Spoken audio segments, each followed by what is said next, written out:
Salut, c'est Rally Shraibi, aka Bloco, et je déteste les DJ qui jouent les mêmes morceaux depuis 2 ans. Comment vous faites?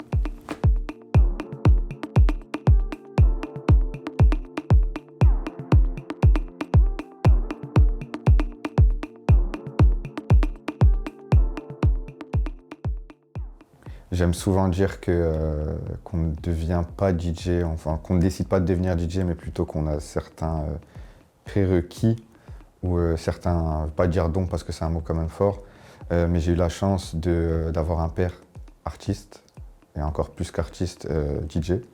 Donc j'ai grandi dans une maison où en fait le matériel était à disposition, et encore plus que ça, avec un père qui utilisait beaucoup ce matériel-là. Donc j'ai observé, j'ai vu comment il utilisait justement la richesse des différents genres musicaux pour faire passer des émotions. Et quand on est jeune et qu'on voit ça, ben, on est curieux. Et quand on est curieux, ben, on essaye d'apprendre par soi-même. Et ça s'est fait un peu comme ça naturellement, au fur et à mesure aussi d'une certaine découverte personnelle en termes de genre. Parce que ça a commencé avec du R&B, puis ensuite ça s'est passé parti sur des styles un peu plus house pour ensuite finir sur là où j'en suis. Donc voilà, c'est mon père, puis voilà.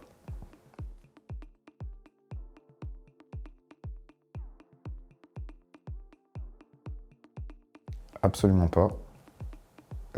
J'ai eu la chance, par contre, encore une fois, donc tout revient un peu à mon père, qui était lui batteur, mais qui, tous les dimanches après-midi, invitait un band d'artistes. Donc, tu avais des saxophonistes, des violonistes, un pianiste, tout ça à la maison.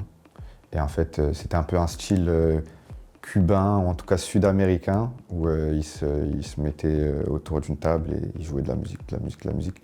Donc, pas d'instrument particulier, mais bercé par ces sonorités-là, on va dire.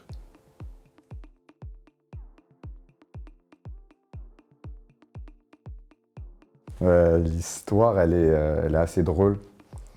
J'avais un surnom. En fait, on était deux Rally Shraibi en cours. Et pour nous différencier, il fallait qu'un d'entre nous garde. Donc je passe un bonjour d'ailleurs, Rally Shraibi là. Mais un d'entre nous devait avoir un surnom. Moi, le mien, c'était Tony. Et à cette époque-là, je devais avoir 16 ans. Il y a une note vocale qui a tourné dans tous les groupes de WhatsApp au Maroc. Ou un homme ou une femme, je ne me souviens plus, mais elle dit Bloco Tony. Et du coup, de Bloco Tony, ben, Bloco est resté Bloquito, Blocus et toutes les dérives, déviations possibles et imaginables. دوش ضاركم شي حاجه ما كتوصلش عندكم انا كنصيفط لكم وانتم ما تصيفطوا ليا والو نتوما شحال الشيء انا كنصيفط وما كيوصلكمش ياك ما مبلوكوني ياك ما مبليكيوني ياك ما مبلوكوني ياك ما بليكوتوني.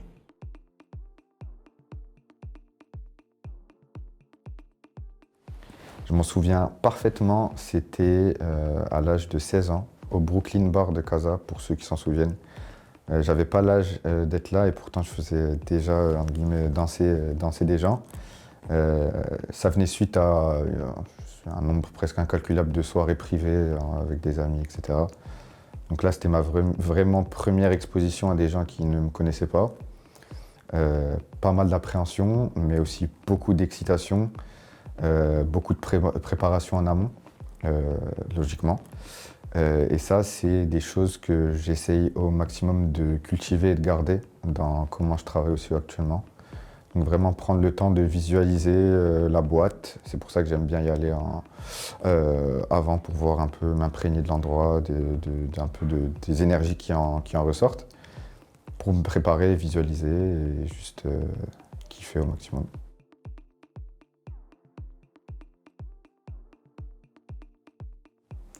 Je trouve qu'il est nécessaire et obligatoire, avant de répondre à cette question, de faire un peu une rétrospection d'où je viens par rapport à la musique, et encore en particulier par rapport à la musique électronique.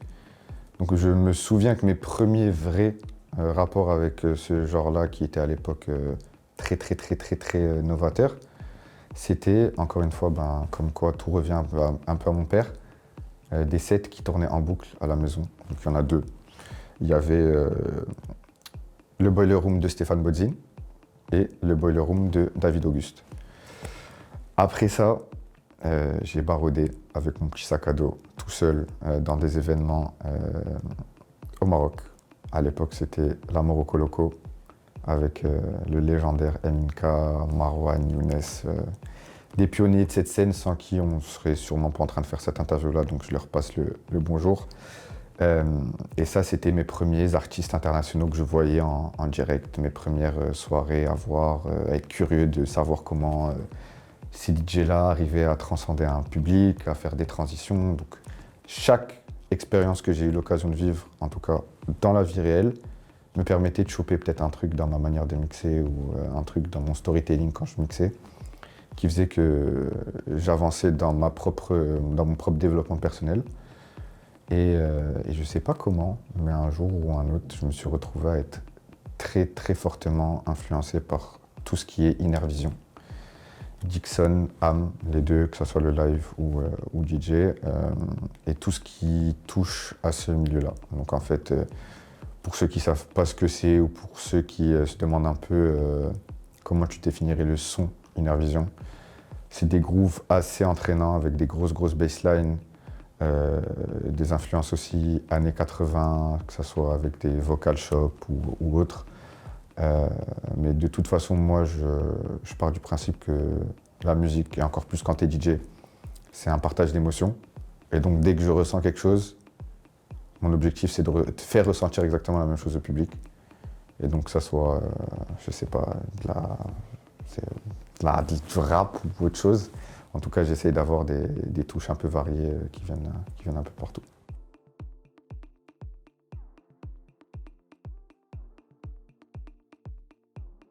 Bah, je me suis retrouvé à découvrir une passion pour, je ne saurais même pas caractériser, mais je crois que c'est du rock UK. En tout cas, le groupe Oasis, que j'écoute vraiment tous les jours depuis quelques mois maintenant. À part ça, beaucoup de rap français, beaucoup de musique organique aussi. Je me ferme pas. Je peux écouter du Michael Jackson beaucoup, comme je peux écouter, j'en sais rien, du Tiakola, et ensuite je peux écouter des Beatles. La musique est variée, c'est ce qui fait sa richesse. Et je distingue beaucoup ma vie, pas personnelle, mais en tout cas Bloco et Rally, dans le sens où ma vie quotidienne, bah, j'écoute tout ce que je viens de citer. Et vraiment, quand je me mets dans le mode Bloco et que je vais commencer à dig de la musique pendant des heures, ben là, c'est vraiment un travail. Il y a un certain protocole que je respecte.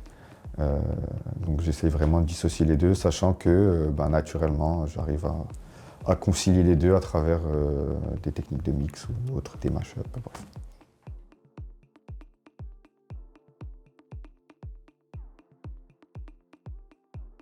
Et du coup, quand j'ai un set en vue et que j'ai à peu près toutes les informations sur l'endroit, le nombre de personnes, mon set time, j'essaie de visualiser encore une fois à quoi ça ressemblerait. Et je vais reprendre une phrase de Laoulou qui m'a cité en 2019, avec qui du coup j'aurais joué au moment où sera sortie cette vidéo, que la musique ne vieillit pas, en tout cas que les bons tracks ne vieillissaient pas et que c'était pas un peu une course à qui allait jouer le plus d'une release ou quoi que ce soit. Donc vu que ça fait à peu près 7-8 ans que je collectionne de la musique et que je maîtrise cette collection, je sais très vite aller, où est-ce que chercher, qu'est-ce que chercher. Et même sur le moment même, quand je ressens certaines énergies et autres, très vite pouvoir switch entre certaines playlists. Donc il y a un gros travail qui est fait en termes de construction de playlists par rapport à la soirée même et par rapport à des genres si jamais il se passe quelque chose en soirée. Et quand il faut aller chercher par contre là des nouveaux morceaux, on a la chance soit d'être sur des promo-listes de labels ou d'artistes, ou soit on va passer du temps, comme à l'époque, sur les réseaux sociaux ou sur Beatport à aller chercher des petites pépites.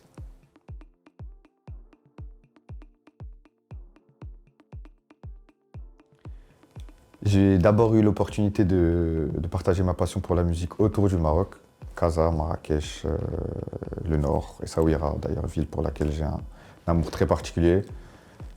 Puis au fur et à mesure, j'ai eu des opportunités en Europe. Madrid, Barcelone, Marseille et autres, j'en passe.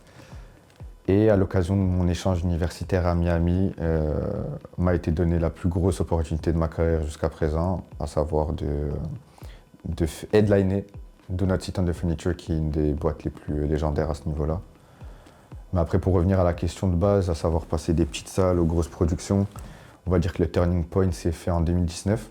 Donc, j'ai des copains de lycée d'ailleurs qui ont bien réussi, on va dire, Secret Events, donc je leur passe le bonjour, qui m'ont donné l'occasion, premièrement, de mixer avec des artistes internationaux. Puis tout s'est enchaîné de manière un peu folle et très rapide. Et fin d'année, je me retrouve à close le festival de Moga en 2019, en back-to-back avec mon père pour ce qui était notre premier festival pour chacun d'entre nous, et le partager, c'était exceptionnel.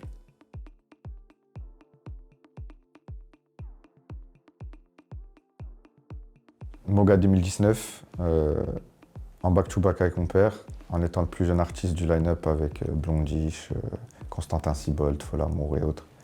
Complètement dingue de se dire, de se faire ce constat-là. Et de toute façon, ça n'aurait pas été possible sans Daox, à qui je passe un grand bonjour et qui nous a fait confiance à ce niveau-là. C'était l'accomplissement de 6 mois de travail et de développement de carrière qui a commencé du coup avec Secret et l'opening pour des artistes comme Trick, Mind Against, Pablo Fierro et autres. Mais c'était quand même assez fou de se dire de closer ce qui est pour moi le plus gros festival au Maroc avec son père. Donc c'est une occasion, enfin ça c'est un rêve pour n'importe quel père et fils. Donc extrêmement reconnaissant d'avoir pu vivre ça avec lui, avec ma mère aussi à côté. Donc j'en garde d'extrêmes bons souvenirs et on a même pas mal d'anecdotes à ce niveau-là. On devait jouer samedi, ça ensuite a été changé dimanche fin d'après-midi pour ensuite nous annoncer qu'on allait close le festival. Donc un peu de stress, surtout au niveau du côté de mon père, mais j'oublierai jamais.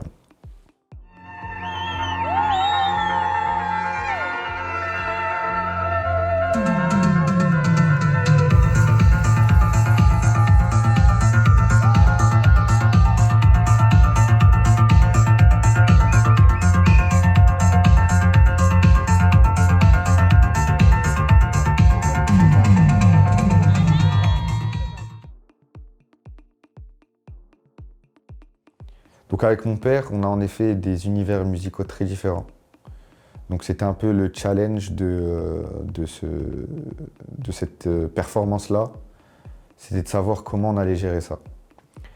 Sachant que, comme je disais plus tôt dans l'interview, mixer en closing ou en opening ou en sunrise ou en sunset, c'est des expériences complètement différentes. Donc il y a un travail à faire et c'est un vrai travail, c'est pour ça que DJ c'est un métier. Donc pas mal de mon énergie en fait était tournée vers canaliser celle de mon père, qui est quelqu'un qui est beaucoup plus organique dans les sons un peu plus down tempo, etc. Et qui moi voyait, donc c'était après Kenny Dope, un DJ légendaire qui jouait je crois à 124 BPM, donc c'était quand même assez, ça allait. Donc en fait c'était canaliser mon père tout en essayant de prendre du plaisir et tabasser. Donc au final ça a donné une... Je reçois jusqu'au jour d'aujourd'hui des messages par rapport à ce set-là. Il y a eu des moments légendaires, notamment un mash-up d'un morceau et d'un vocal de Billie Jean, qui m'a suivi, enfin qui m'a donné une certaine réputation pendant longtemps. J'ai reçu des messages d'étrangers des années plus tard quand j'ai remixé au Moga en 2022 qui me disaient t'étais ma plus belle surprise de l'édition précédente. Donc vraiment c'est que du bon. Voir tout le monde, en fait, c'est ça, comme dirait Aminka, on fait ça pour donner le sourire à des gens. Et quand c'est réussi, ben, on est content.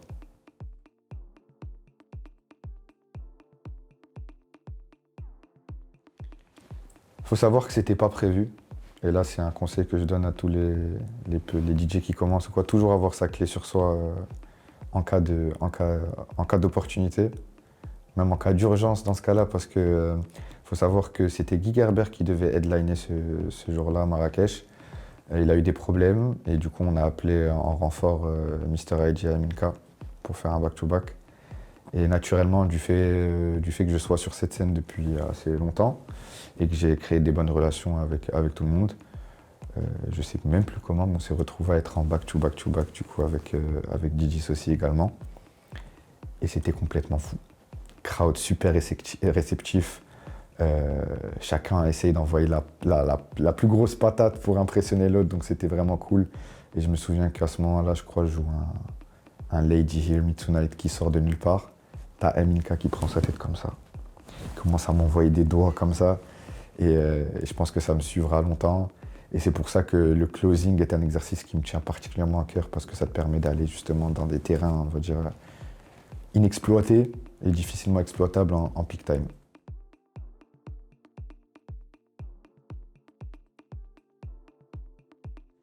C'est drôle que tu me rappelles que j'avais fait un set pour Ibiza Global Radio, parce que je m'en souvenais absolument pas.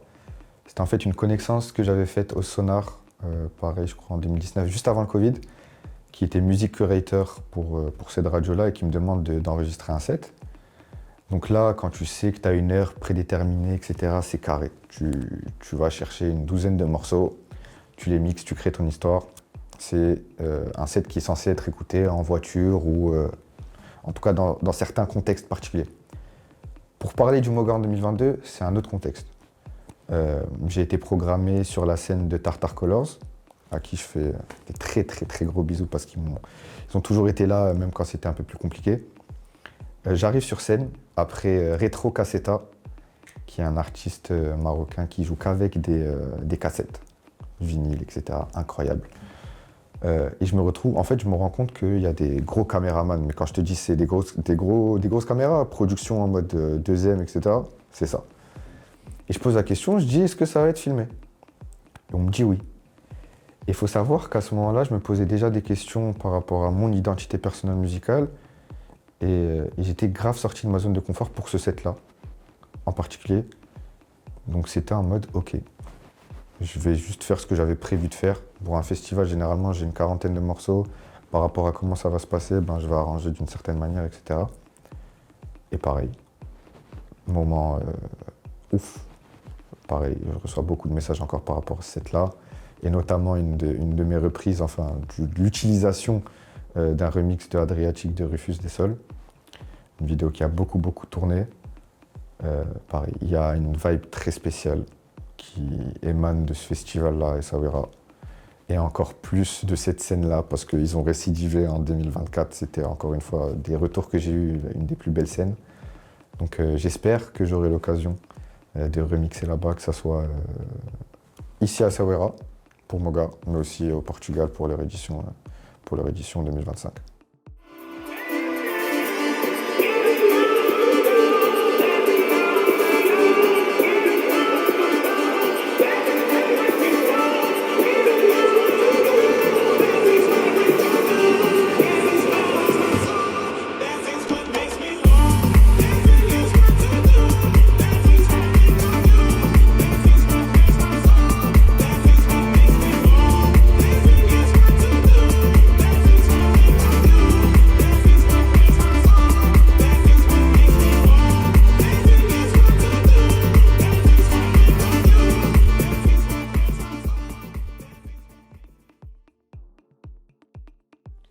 J'ai toujours été, entre guillemets, très proche de mon public, parce que c'est receive and give back.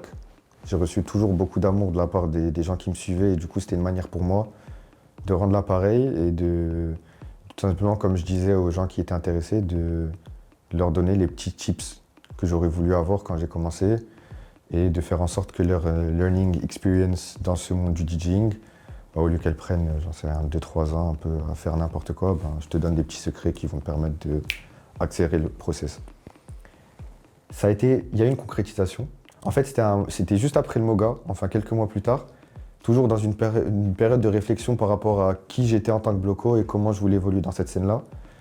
Et ça m'a permis vraiment de me reconnecter à l'essence même de pourquoi j'avais commencé, être avec des débutants, voir comment ils commençaient, les guider à travers ces masterclass-là. Ça m'a fait beaucoup de bien, même moi, et de voir que certains d'entre eux aujourd'hui mixent en Belgique, etc. C'est une belle concrétisation. Après, ça en est resté là, donc c'était pendant le mois de Ramadan en 2023. Comment ça se passait? J'allais chez ces gens-là avec mon matériel, avec mes baffes. On se posait 1h30, 2 heures. J'avais fait un programme vraiment très spécifique, avec, je pense, 5 séances, avec les modules que je devais faire avec eux, certaines notes de progression, etc. Et je suis très content d'avoir fait ça.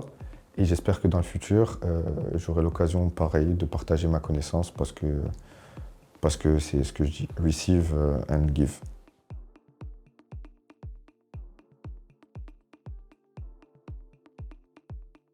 Donc, comme tu disais, déjà en 2022, donc j'ai pris ma pause en décembre 2023. Déjà en 2022, j'avais des questionnements et j'en parlais beaucoup aux personnes qui m'entouraient à cette époque-là. Et j'avais l'impression en fait de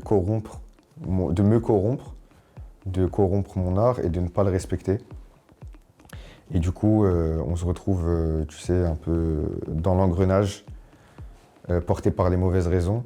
Et en fait, à un moment ou un autre, je me suis regardé dans un miroir et je me dis, ouais, je me reconnais plus, je me reconnaissais plus dans les sets que je faisais.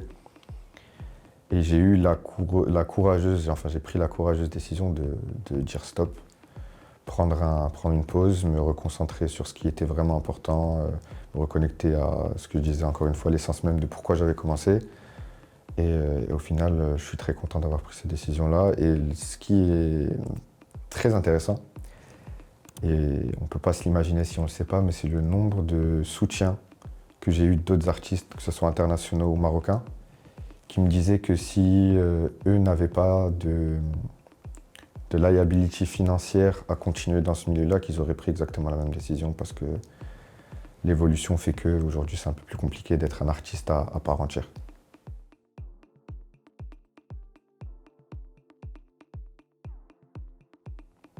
Pendant plusieurs mois, pendant mon break, j'avais besoin de sentir cette connexion avec mon public et du coup j'ai réfléchi à plusieurs moyens de le faire.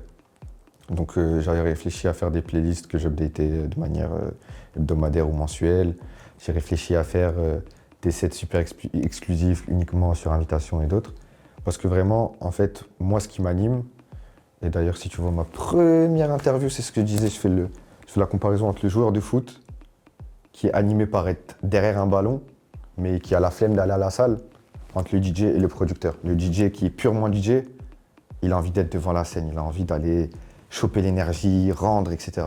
Alors qu'il a peut-être la flemme d'aller produire. Et ça, c'est peut-être un de mes plus gros défauts. Donc j'avais ce besoin-là, ça me manquait vraiment. Je me suis remis en contact avec des promoteurs et des artistes avec qui j'avais établi une relation assez particulière. Et à ce moment-là, en fait, en prenant la température chez un et l'autre et voir qu'il y avait des portes qui s'étaient ouvertes, où je pouvais vraiment, pour le coup, exprimer ma propre vision de la musique, je me suis dit, allez, let's go. Faut pas trop réfléchir à ce qui s'est passé, faut pas tout laisser, Bref, donc c'est à ce moment-là où je me suis dit, allez, let's go.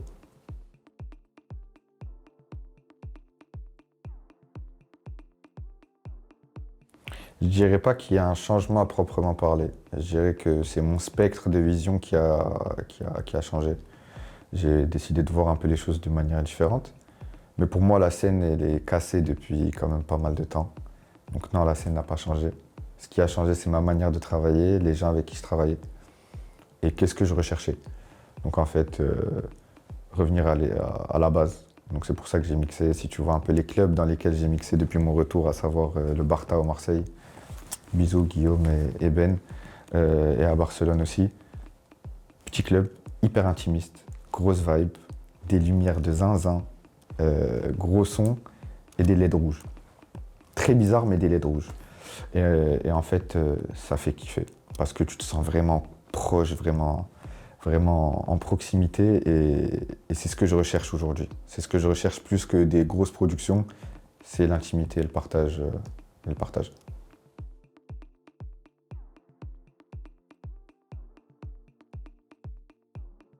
L'avantage d'avoir toujours été moi-même dans ce milieu-là et de jamais avoir eu besoin de jouer un rôle, c'est que j'ai créé de réelles relations avec des bookers, des promoteurs, des artistes. Et ce qui m'a permis directement, de manière assez naturelle, vu que ces relations sont entretenues, d'essayer d'entrouvrir une porte. Et au moment où la porte elle est entrouverte, en fait, les gars me disent allez, let's go, viens, on le fait. La seule condition un peu que j'établis, c'est ça va être entre guillemets ma musique. Et si je vais vers ces personnes-là en particulier, c'est parce que je sais que ces personnes respectent la musique avec un grand M, mais aussi ce que je fais parce qu'ils me connaissent depuis un certain temps.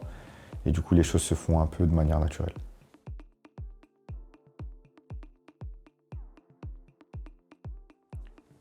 Une de mes plus grosses inspirations, c'est Dixon. Et je devais avoir peut-être 21 ans quand j'ai lu une de ses interviews. Comme quoi, il y a toujours quelque chose à garder de ce genre de format-là, donc c'est ouvrez les oreilles. Il disait, parfois, en tant que DJ, il faut être égoïste. Certes, tu es entre guillemets payé pour faire danser les gens, mais en fait, tu as besoin d'être égoïste dans le sens où si tu te fais pas plaisir toi-même, ça va se ressentir chez le public. Et donc, en fait, mon approche, elle est là. En fait, avant ma pause, comme je disais, j'avais corrompu un peu mon art. Je me retrouvais à faire des choses que je n'aimais pas faire. Et en fait, ça se voyait. J'avais plus la même énergie, c'était plus le bloco. On me le faisait souvent savoir. Et du coup, j'ai pris vraiment le temps de me reconnecter. Et en fait, là, quand je vais revenir, ça va juste être moi-même, en fait. Moi-même, je vais tout casser. Je vais jouer la musique à laquelle je crois sans réfléchir à ce que X, Y ou Z va penser. C'est vraiment pour moi-même. Parce que je sais qu'au final, si j'ai confiance en un truc, généralement, ça va se passer.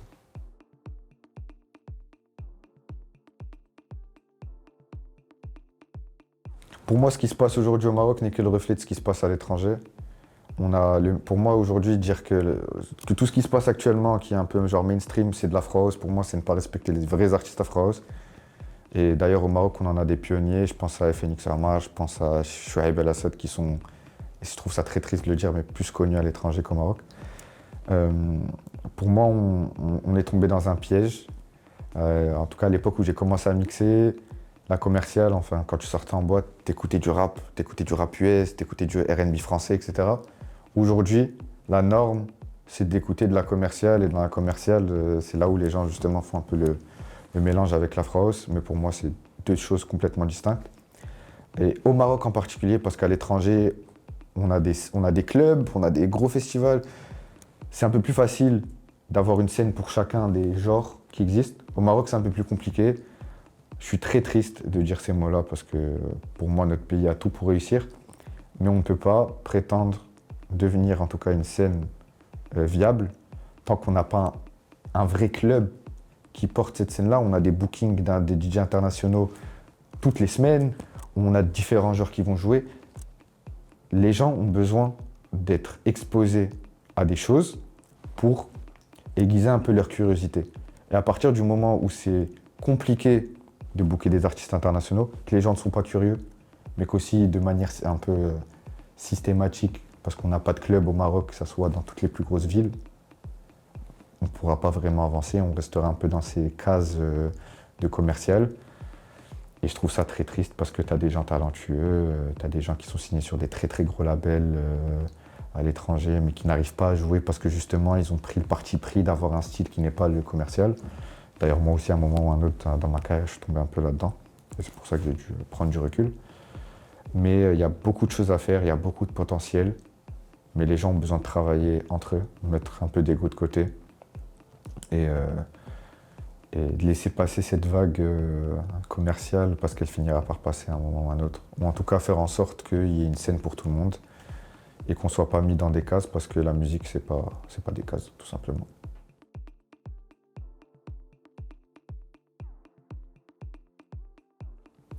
Aujourd'hui, on a un shift du paradigme de comment devenir DJ. On a des DJ qui ont blow up grâce à TikTok, sans forcément avoir ne serait-ce même de background en tant que DJ ou de producteur, en faisant certains mash-up ou autres. En fait, on est dans une scène où il y a des nouvelles règles. Soit tu décides de jouer, soit tu décides de ne pas jouer. Mais personne ne va changer ces règles-là, t'es personne en guillemets pour ne pas te conformer à ce qui se passe. Tu peux essayer, tu n'iras pas très loin, en tout cas il faudra faire encore plus. Mais les réseaux sociaux aujourd'hui sont partie intégrante de ton métier de DJ. Tu as des gens qui sont accompagnés pour ça, mais ça n'est pas à négliger.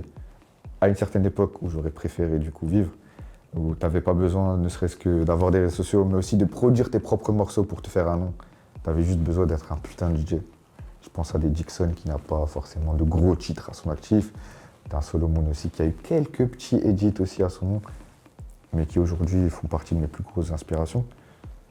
C'est ça en fait. Là, c'est pas parce que tu es beau sur Insta ou tu as je sais pas combien de followers et que tu es un bon DJ ou que tu fais des millions de vues sur TikTok. Pour moi, c'est pas ça qui fait de toi un bon DJ. Malheureusement, aujourd'hui, c'est les règles, donc tu t'y conformes. Mais je trouve ça un peu triste.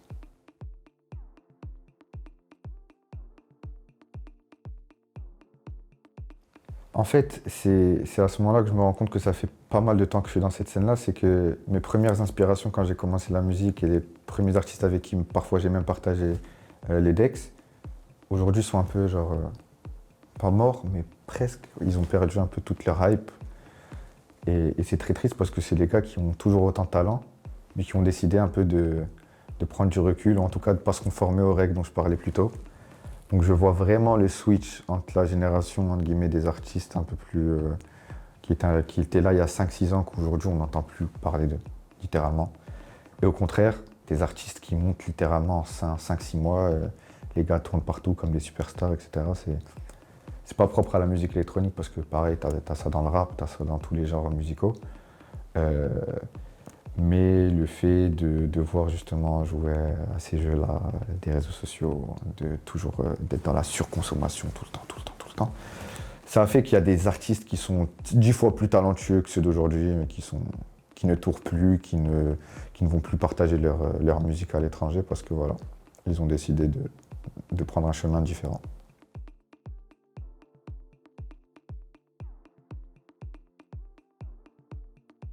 Moi, je pense que les gens qui travaillent dans cette scène-là sont louables parce que je sais que chacun essaie de faire de son mieux avec les moyens qu'ils ont, chacun avec sa vision un peu long terme. Mais ce qui est un peu plus compliqué au Maroc par rapport à l'étranger, c'est les infrastructures qui sont mises en place. Donc aujourd'hui, quand il y a quelqu'un qui veut faire une très grosse production, il doit tout investir de A à Z, du son, lumière, le personnel. Alors qu'à l'étranger, c'est un peu plus facile parce que tu as déjà des structures en place. Et du coup, ça te permet d'avoir des coûts un peu plus bas, qui vont te permettre du coup d'avoir des billets un peu plus bas, parce que je sais que c'est quelque chose dont les gens se plaignent, des billets des prix des billets un peu excessifs au Maroc. Mais c'est en fait, les gens n'ont pas vraiment le choix. Donc il ne faut pas tirer des balles sur eux, essayer d'être compréhensif avec tout le monde et de donner la force aux gens qui méritent d'en avoir.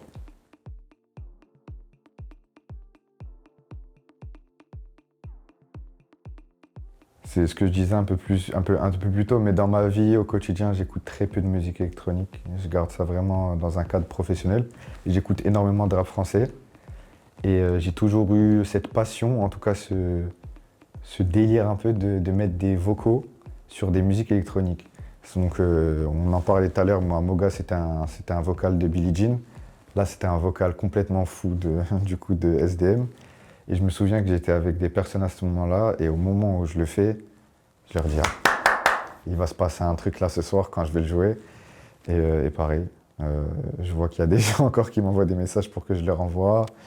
J'ai réitéré ça avec du Tiakola aussi. Et je ne sais pas si je continuerai à le faire. En tout cas c'est des trucs. Ouais, j'étais inspiré sur le moment. C'était peut-être pas un truc qui me caractérise à proprement parler. Mais au final, c'est un truc que j'ai kiffé faire et ça a fait kiffer les gens. Donc voilà.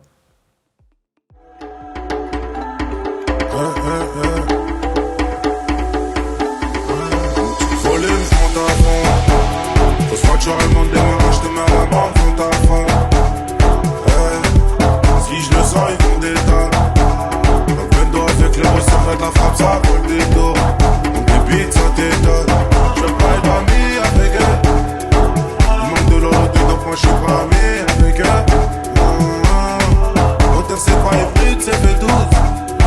Mon cheval est gagnant, je vais faire du shopping à V2.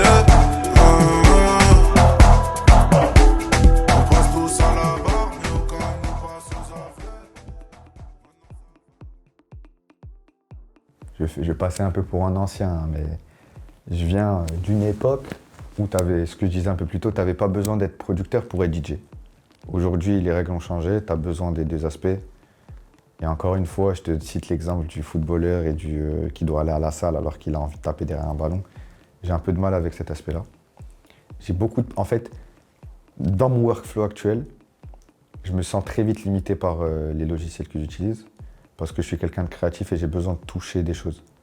Donc là, je suis en train d'investir sur du vrai matériel, des vrais instruments, des vrais bons micros, etc. pour essayer, à un moment ou à un autre, d'avoir le déclic et justement de commencer. Mais pour l'instant, vraiment, le focus, c'est de me retrouver avec moi-même, reprendre goût au mix. Et je pense que les choses vont naturellement découler vers de la production qui me ressemble.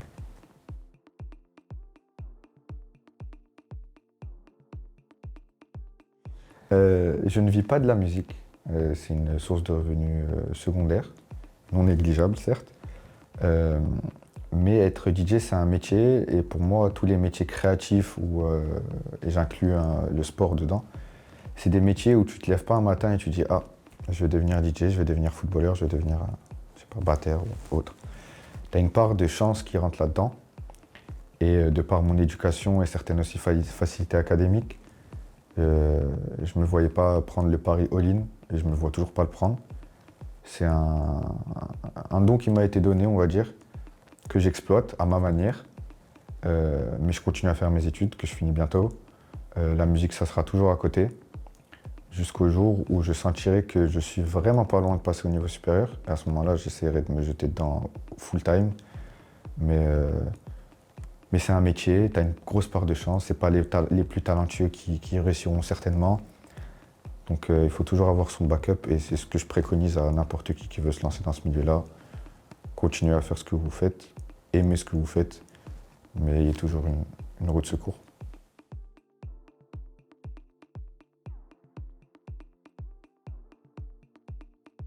Pour moi, pour avoir une scène équilibrée, il faut que chacun sache qu'est-ce qu'il a à faire.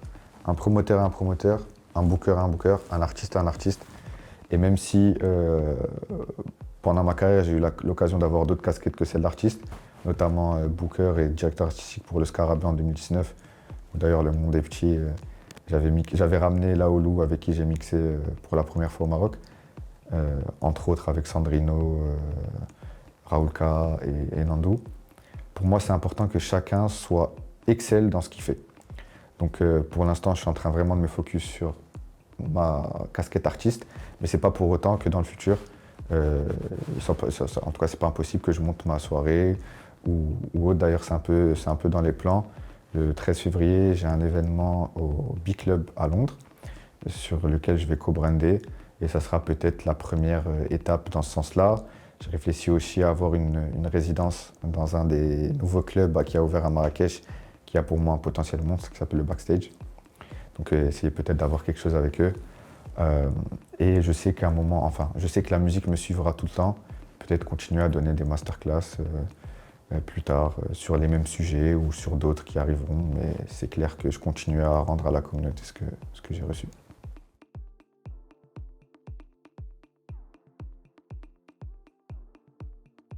Qu'est-ce qui me rend le plus fier, c'est de ne jamais avoir lâché ma passion, même quand c'était compliqué.